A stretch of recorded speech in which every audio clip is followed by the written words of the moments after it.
एक दशक से ज्यादा के इंटरवल के बाद आपका देश एक बड़े टूर्नामेंट का गवाह बन रहा हो, बोर्ड उस टूर्नामेंट को होस्ट करे और फैंस वर्किंग डे होने के बावजूद पूरा ग्राउंड भर दे। ऐसे में आपकी टीम नेपाल जैसी परवान चढ़ रही नई टीम के सामने 28 ओवर तक 4 विकेट खोकर 124 रन बनाए। क्रीज पर बाबर आजम नाम का कप्तान खड़ा हो, लेकिन नेपाल की कसी हुई बॉलिंग के आगे वो भी फंसा हुआ दिखे। इन सब नेगेटिव पॉइंट्स के बाद फिर ग्राउंड वो हो जहां अक्सर मैचों में सब आपको आपकी उम्र से पहले बाल झड़ने के चलते दिखने वाले लुक पर चाचा चढ़ाते हो, तो शायद ही इससे ज्यादा कोई नेगेटिव माहौल एक ऐसे बैटर के लिए हो जो खुद को प्रूव करना चाहता हो, जिसको अभी तक एक्सपर्ट्स इक्का दुक्का इनिंग के अलावा कुछ खास भाव नहीं देते हैं। मगर वो कहते हैं ना, जिसे चमकना होता है वो सूरज के आगे भी दिख जाता है। बिल्कुल यही कहानी है कल शुरू हुए एशिया कप के पहले मैच में कमाल का शतक लगाने वाले इफ्तिखार अहमद की, क्योंकि हम वादे के अनुसार एशिया कप के हर मैच पर खास पेशकश की कोशिश करेंगे, इसलिए कल के मैच के हाईलाइट के बीच में ही इफ्तिखार की खास कहानी भी कवर करते चलेंगे। तो दोस्तों, कल पाकिस्तान के लिए सबसे बड़ी बात तो यही थी कि आखिर में वो एक टूर्नामेंट ऑर्गेनाइज करवा गए। तमाम अटकलों, सवालों और अंदेशों के बाद Pakistan multi nation tournament host कर ही गया। हालांकि इस उपलब्धि में 4 चांद लगाने की उम्मीद थी बैटर्स से। जब टॉस जीतकर बाबर ने पहले बैटिंग चुनी, मगर हुआ इसके कुछ उलट।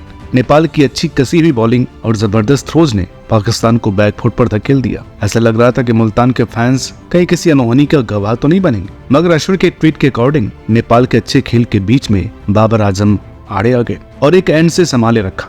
दूसरे एंड से इमाम, रिजवान, सलमान जाते रहे। उस वक्त लगा कि बाबर बहुत जमकर खेले तो शायद पाकिस्तान को 250 के रिस्पेक्टेड स्कोर तक ले जाएंगे।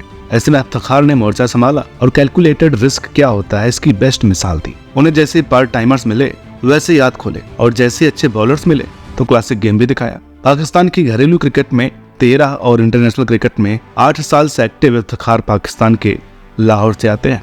पाकिस्तान के फर्स्ट क्लास क्रिकेटर रह चुके राना मोहम्मद अहमद के घर साल 1990 में जन्मे इफ्तिखार बचपन से क्रिकेट में एक्टिव थे। हालांकि कुछ सोर्सेज की माने तो उन्होंने बैकअप के तौर पर पढ़ाई भी साथ में जारी रखी और कराची की इंजीनियरिंग यूनिवर्सिटी से सिविल इंजीनियरिंग की, मगर उस प्लान बी को एक्टिवेट करने की कुछ ज्यादा जरूरत नहीं पड़ी, क्योंकि इफ्तिखार घरेलू स्तर पर ठीक ठाक परफॉर्म करते हुए 2015 तक पाकिस्तान की लिमिटेड ओवर टीम में आ गए थे। क्योंकि इस दौर में पाकिस्तान की क्रिकेट आज की तरह स्टेबल नहीं था, हर दिन कुछ नया मसला होता रहता, इसलिए इफ्तिखार को ना तो टीम से वो सपोर्ट मिला ना एनवायरनमेंट, जो कि एक नए नवेले प्लेयर को बेहतर बनने के लिए चाहिए होता है। इस सब का नतीजा ये रहा कि इफ्तिखार टीम में अंदर बाहर होते रहे। यही वजह है कि वो 2015 में वनडे और 2016 में T20 डेब्यू करने के बावजूद अब तक कुल 64 लिमिटेड ओवर इंटरनेशनल मैच ही खेले हैं। वो तो पाकिस्तान क्रिकेट में बाबर के आने से जो दौर बदला उसमें रहने की खुशकिस्मती ने इफ्तिखार का करियर बचा लिया।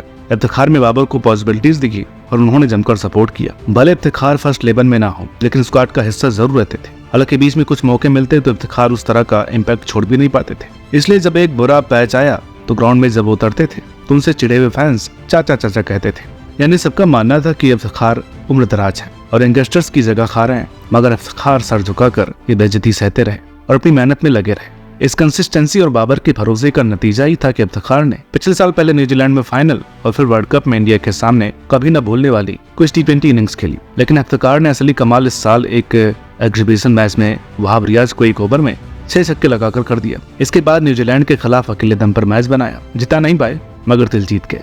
बाकी कल जो 71 बॉल्स में 109 की पारी के साथ उन्होंने किया वो वाकई कमाल था। आप उस शतक की अहमियत का अंदाजा इस बात से लगा लीजिए कि नंबर 6 पर आकर शतक लगाने वाले इफ्तिखार पाकिस्तान के महज दूसरे ही बैटर हैं।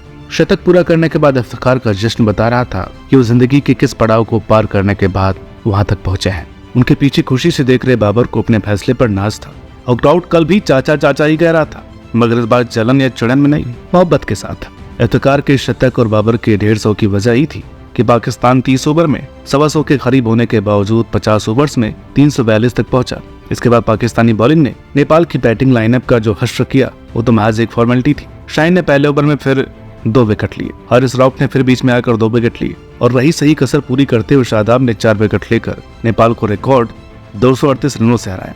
इस तरह पाकिस्तान ने एशिया कप की शुरुआत बिल्कुल वैसे की जैसी वो चाहते थे। अब अगली चुनौती उनके सामने 2 सितंबर को इंडिया की है, जिसे पार पाना मुश्किल होगा, क्योंकि माना कि हमारी टीम बीते कुछ महीनों से बैकफुट पर है। हम जैसे बहुत से फैंस उल्टा सीधा बोल रहे हैं, मीडिया भी लान तान कर रही है, मगर ये इंडियन क्रिकेट टीम है। जब नेगेटिविटी ने घेरा है तब ऐसा पॉजिटिव रिप्लाई आया है कि हिस्ट्री ने हमारी मिसालें दी हैं। तो अब जो हुआ वो हुआ, तैयारी करते हैं आगे के जश्न की। वो जश्न जिसका गवाह बन सकते हैं आप क्रिकमैन के साथ। तो हर मैच के बाद या बड़ी खबर के बाद आने वाले एपिसोड के लिए तैयार रहिए और हमें मोटिवेट करने के लिए चैनल को सब्सक्राइब करने के साथ वीडियो को शेयर भी जरूर करें।